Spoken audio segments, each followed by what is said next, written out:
do Facilitando a Medicina, tudo bom com vocês? Eu sou Cleverson Delvecchi e a gente vai para mais uma aula referente à antibiótico terapia.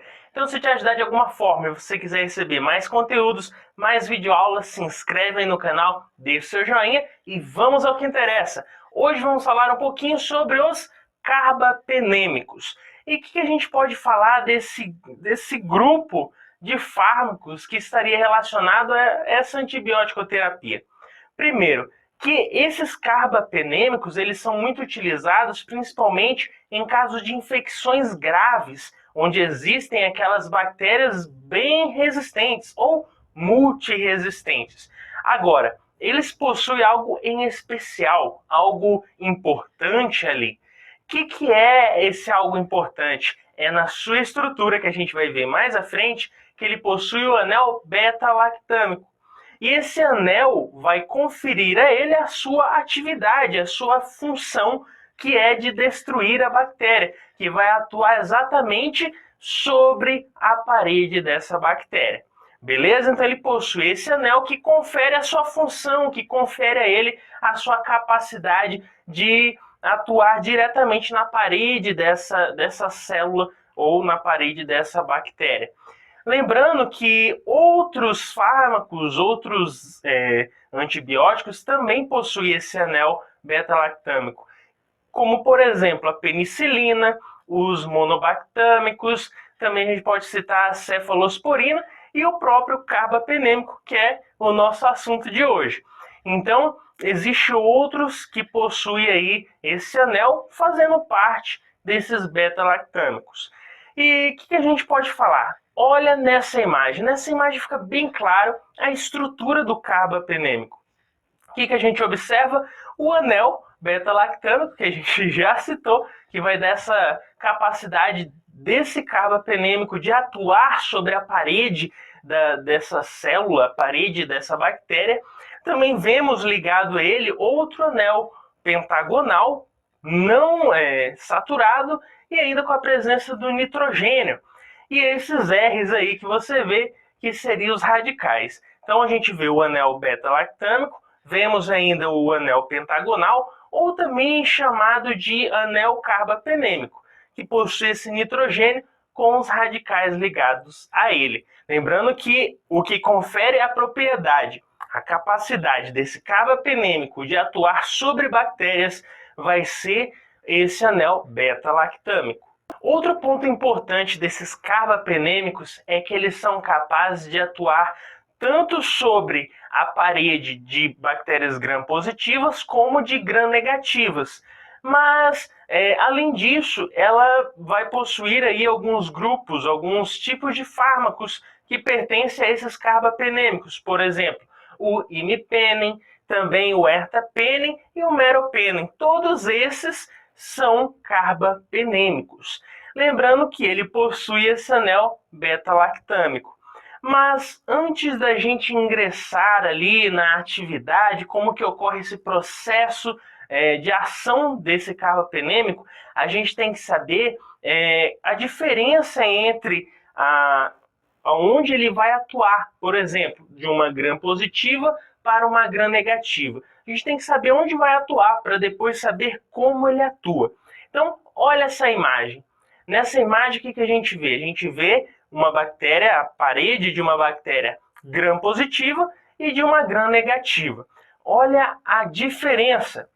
Esses bloquinhos quadradinhos que você vê na gram-positiva e na gram-negativa, bem menos que na gram-positiva, são os peptidoglicanos. Pertence a essa parede da nossa bactéria. Olha a diferença. Como na gram-positiva existe muito peptidoglicano, ele é abundante, tem muito, né? E na gram-negativa a gente vê que é bem pouquinho, é escasso, não tem muito peptidoglicano. Outro ponto é que o peptidoglicano na gram-positiva, ela vai ser o quê? Vai ser mais externa, mais exteriorizada. Então ela está ali já na parte externa. Já na gram-negativa nós vemos o quê? Que ela vai ser mais ali interior, mais periplasmática. Precisa passar por uma membrana para poder alcançá-la.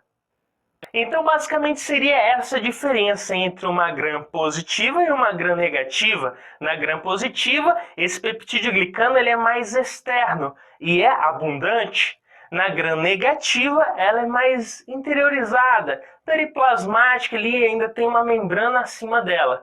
E ela é mais escassa na gram negativa.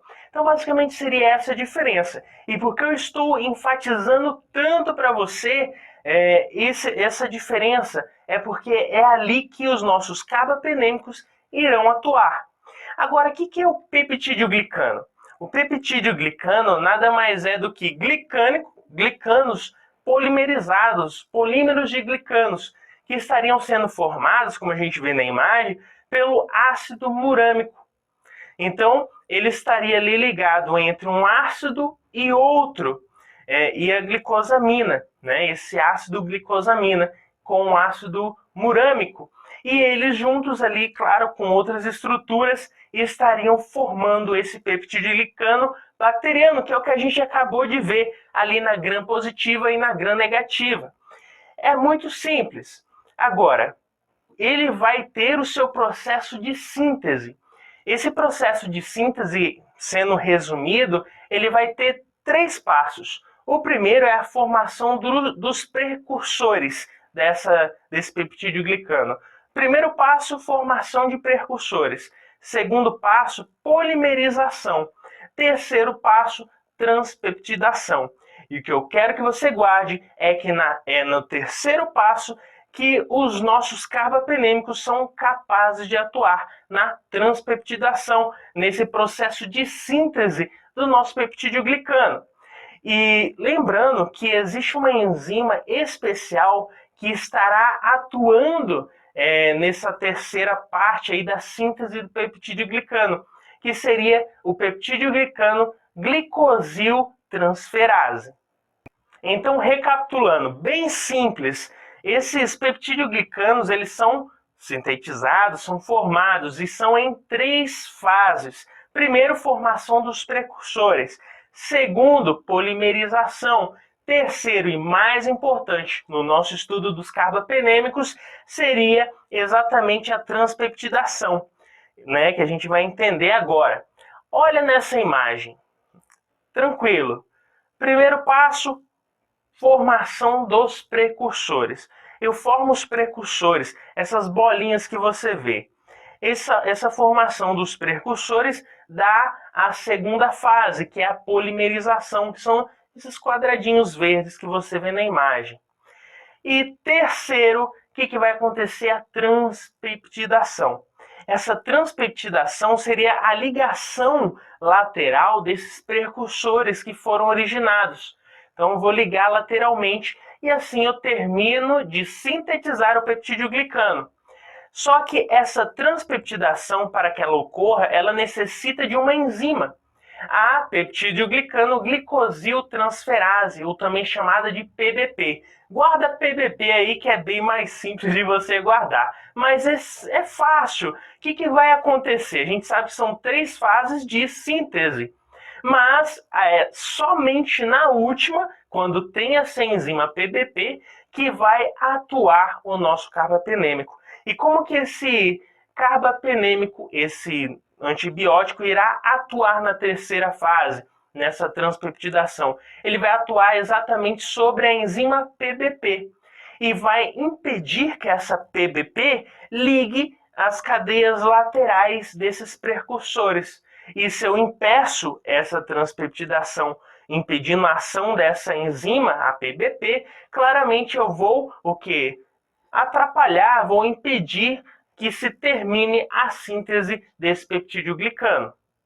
Então, de forma simples, nós temos que focar que os carbapenêmicos irão atrapalhar a síntese de peptidoglicano, especificamente na terceira fase, que é a transpeptidação.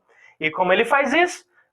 Você respondeu certo aí já, que eu entendi. Que é atuando sobre a enzima PBP, que estaria ali nessa transpeptidação fazendo a ligação das cadeias laterais dos precursores e assim finalizando o que é a formação desse peptidoglicano.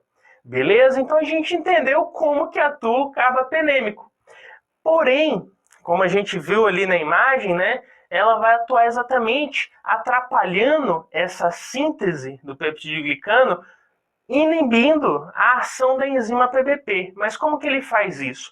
Esse carbapenêmico ele se liga ao sítio de ação da PBP, esse peptídeo-glicosiltransferase, ou peptídeo-glicano-glicosiltransferase. Ele se liga ao sítio de ação dessa enzima e vai impedir com que ela se ligue às cadeias laterais, impedindo assim o término da síntese desse peptídeo-glicano. Então é bem fácil, mas eu quero que você saiba, aqui a gente finalizou exatamente a ação desse antibiótico, mas eu quero que você saiba algo a mais. Algumas bactérias conseguem adquirir resistência a esse carbapenêmico. E como que ele faria isso? Como que ele se tornaria resistente, ali musculoso? Não, ele vai resistir a esse antibiótico para que ela não seja destruída. Primeira coisa, se eu sei que o carbapenêmico vai atuar sobre a PBP, essa enzima, o que eu posso fazer? Modificar essa enzima, modificar o sítio de ação desse carbapenêmico. Então, algumas bactérias conseguem se adaptar mudando essa PBP e assim o carbapenêmico, quando chega para atrapalhar o fim da síntese do peptidoglicano dessa bactéria, ela não consegue atuar. Por quê? Porque a PBP, essa enzima que faz a transpeptidação, está modificada e o carbapenêmico já não consegue atuar sobre ela. Outro ponto importante também é que algumas bactérias elas conseguem se adaptar por meio das bombas de efluxo. Lembra que na gram-negativa esse peptidoglicano ele estaria ali já mais internamente, tinha uma membrana ainda mais externa e mais interna, como você vê na imagem, tem uma membrana e mais internamente está o peptidoglicano.